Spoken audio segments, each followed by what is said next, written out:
Hello. So yeah, sorry for the delay on this chapter discussion slash review slash whatever you want to call it, vlog. I don't know. I was away on a trip for Thanksgiving. Just got back last night, so I got the chance to read the chapter. I read it like at the airport while we were waiting to board, so like my perception of it may be a little bit uh cluttered, but I gave it a little skim just a little bit ago, just to get, like a little some of the beats fresh in my mind.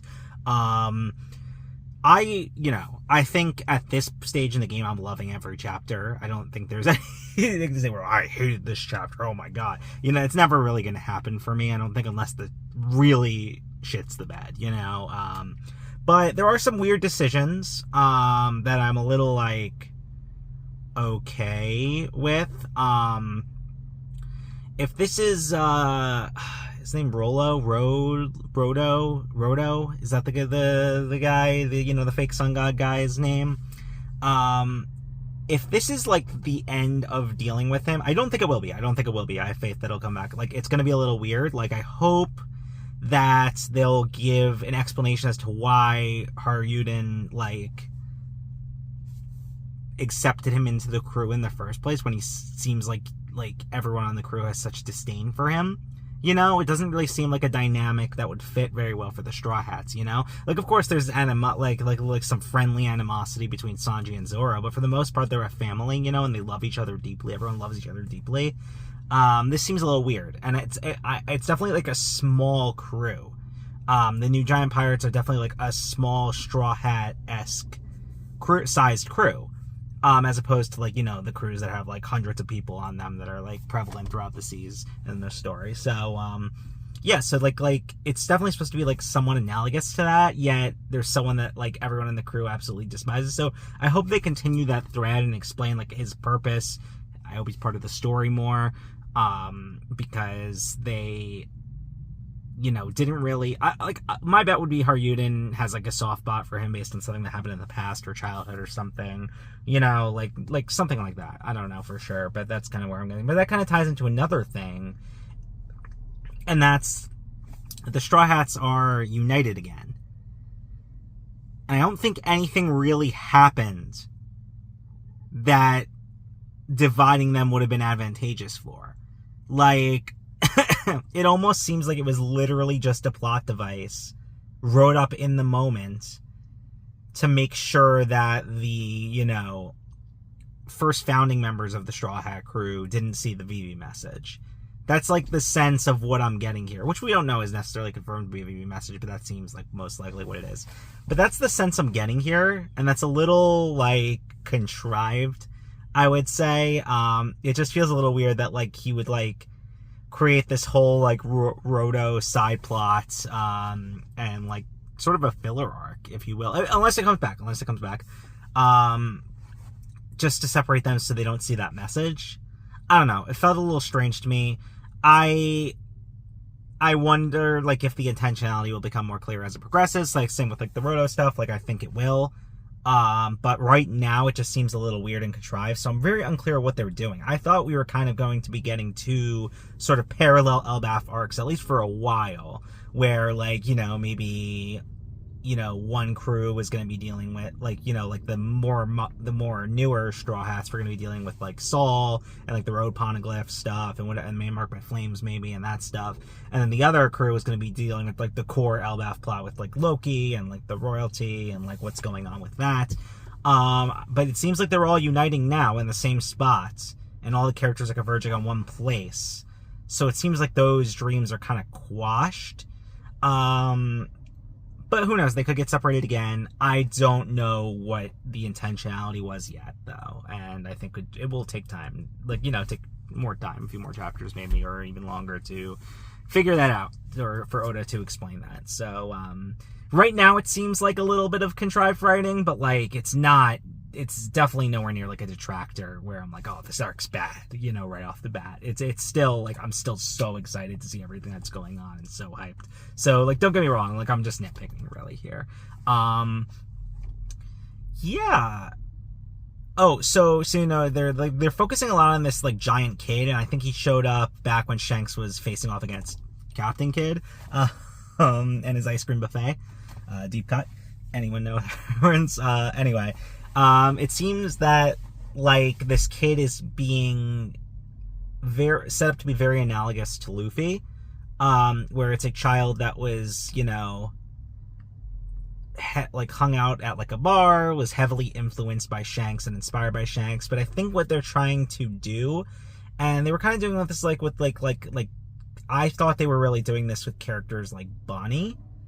I thought Bonnie was going to be like Shanks's Luffy, if that makes sense. Like Luffy's I'm trying to like what Luffy was to Shanks, I thought Bonnie was going to be to Luffy. But see, like, I wonder if they're going to make it so, like, everywhere he goes, he kind of has these kids he inspires, and I wonder if they're doing the same thing with Shanks as well, where, like, maybe Shanks inspired this kid, or maybe Luffy's going to inspire this kid, you know? And I like that setup. I like those that parallel writing there. I think it's really cool, and it's a really good part of parallel, like, paths and stuff, and inherited will, and things like that. It's part of what makes One Piece so incredible, like, the themes, man, the themes. God. Yeah, so I like that they're setting that up a little bit. I mean, like, you know, Luffy was also like a mentor, like Otama. Like, you know, he definitely like there definitely seem to be like sort of shifting him into the role that Shanks played at the beginning of the story.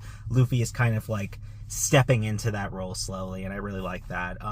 But I think what the narrative is really trying to go, like if there was going to be like a definitive like passing the torch kind of thing, I think, you know, it was like Roger to Shanks, Shanks to Luffy, Luffy to Bonnie is what I would imagine. I don't know for sure, but you know, that's kind of like where I think it's going. But yeah, so they're all converging on one place. It definitely gave very like heavy Skypiea vibes. I loved like the quote from that, like, I don't know if he was a pirate or an explorer or something, like, and like they kind of like trickle in quotes from him throughout the series. Like I remember there was one, I think, before Little Garden. I could definitely be wrong. And I think like there was one before Skypiea as well, like by this like explorer, and I really like that. It just really adds to the world building, you know, like to have like quotes about locations like coming up like by this explorer that's like, you know, seems to be renowned in the universe but is never directly mentioned. You know, he's never part of the narrative. Maybe he will come into the narrative at some point, but it's always something that's kind of like, you know, just flavor text, you know, like world building. And it's like, oh hey, like there's this like quote from this renowned explorer about this place. It's never going to explain like what this explorer was, what he did. Maybe it will be, but it's really cool, like a nice touch of world building. I really like that.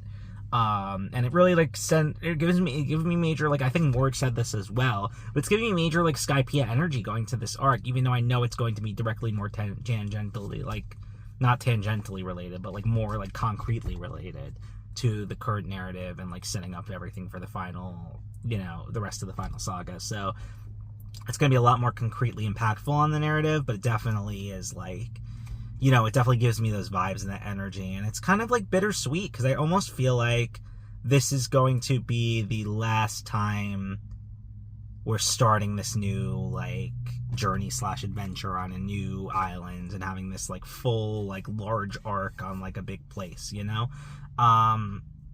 I almost thought Wano might be the last one of that, but it seems like this is, even Wano had so much baggage going into it, so like this seems like a really nice and fresh, and it seems like you know, that spirit of adventure is so strong, and it's kind of bittersweet because it's like almost like, hey, like the story is coming to an end. Like after this, it seems like it's gonna be, as of now, Laugh Tale already, you know, and that's just crazy. That's just, unless there might be I am thinking more like maybe they'll do, you know, oh shit, we gotta go rescue Vivi, and that'll tie into the final war and everything like that. And then maybe like once that's all resolved, maybe they'll get left. Or like, I think either way. I think it could work either way. I think we just don't have enough evidence yet. I think it could be Laugh Tale leading into the final war, or final war leading into Laugh Tale. You know, I don't know, but it just seems like, you know, it's kind of bittersweet that it's like wrapping up. Anyway, for the final shot of this chapter, I actually almost missed it. Like I was reading, I was like, what is that? Like, it's jungle, and I'm like, wait, is that like a lion type figure? Pedro, but live, confirmed? That was like, obviously not. It's too different looking. And I was like, what is this lion figure? And I like literally, at first I was like, oh, this is like some mysterious figure. Maybe it's the man marked by flame. I don't know.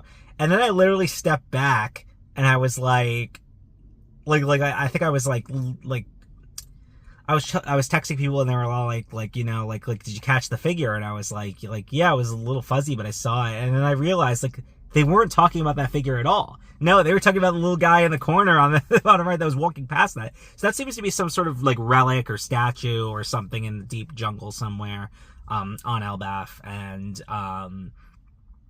it seems like, you know, they're hinting, like, obviously they've already hinted at, like, diverse class. I should have turned on the AC before starting this video. I'm so sweaty. Yeah, so, like, this, you see this, like, silhouetted figure walking, like, sort of parallel in front of the statue. And it's not the statue that's a living figure, it seems like. It seems like this is the person I was supposed to be focusing on. So I totally misread that panel. It was a little fuzzy, I will say. Like, it was a little, like, hard to... a little scribbly, and it seems like Oda was like kind of like rushing to get the chapter by deadline or something like that. But yeah, like, I mean, the silhouette looks like Scopper Gaban from Roger's crew, and that's what I'm leaning toward right now. We never got any sort of confirmation of his death. I wonder if he'll be burnt and be the man marked by flames as well. I think that's like a very possible thing. A lot of people were saying Shiki, but I don't think it'll be Shiki. Like, I know he's a canon character and former member of the Rocks Pirates, but, like, how would the narrative finesse that? How would the writing finesse that? Because it's like, they met, fought, and defeated Shiki and had a whole arc with him in a filler movie. So it's like, if they were to introduce him directly into the narrative, like, would they, like, the movies aren't technically canon? Like, would it be...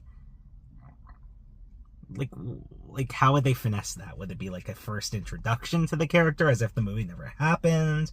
Would they address the movie and be like, oh, remember this thing that happened, which would confuse a lot of manga readers? It would just be too much of a mess. It just wouldn't work, and it isn't necessary. So I think that it's probably leaning towards Scopper or maybe a new character altogether. I think those are probably the most plausible. I like how he had like sort of a Wano-esque hat, so I'm wondering if it's someone related to Wano, maybe? That could be, especially with the cover story that's been going on, which I'm still confused where that's leading to, you know? I've said my theories in past videos, but like, yeah, so I'm very interested in who this figure is. I don't know if we'll get it next chapter, but it seems like there's no break. It seems like we're back on like the regular weekly stride after like 2 very long hiatuses, so I'm hoping we get, you know, regular weekly content. I got like totally jump scared where it was like, this is the last One Piece chapter of 2024, and I'm like, it was clickbait. It was like fake news clickbait, because it was like, you go into the article, I'm like, what? And I go into the article and it's like, oh, the way Shonen Jump works is that they start the 2025 magazine year in December, so now all the newest chapters will be 2025 chapters. It's like, I'm like, why would you even fucking write this article? It's just clickbait bullshit. But anyway, yeah, I'm really excited for Elbaf. There's some weird writing contrivances that I hope get addressed and like sort of like cleaned up and like ironed out that like might detract from the arc a little bit if they aren't. Oh, look at a little reflection of light like Wayland back there. But yeah, overall I'm still so excited, and I can't wait for more. No break. Next week we're getting a chapter. Unless, you know, something arises. Shonen Jump has been doing this thing where like they'll change their next chapter projection like the day of now, where it's like, oh, it's like new chapter today, new chapter in X hours, oh, new chapter in 3 weeks, and I'm like, so I get so fucking pissed off. But anyway, yeah, that's about it for this discussion. Thanks for watching. Quick addendum, one more thing I totally forgot to mention in my review is like Usopp's reaction to get it finally like concretely arriving in Elbaf. God, that almost made me tear up. It was so great, and I was just waiting for that reaction over the past like few chapters, seeing when like Usopp would come to that like shift where he's like, oh shit, like I'm at the place that was the goal of my, like a huge part of the goal of my journey, you know, and a huge core of my motivation. So I just loved seeing that, like that panel there. So yeah, thought I'd add a quick addendum.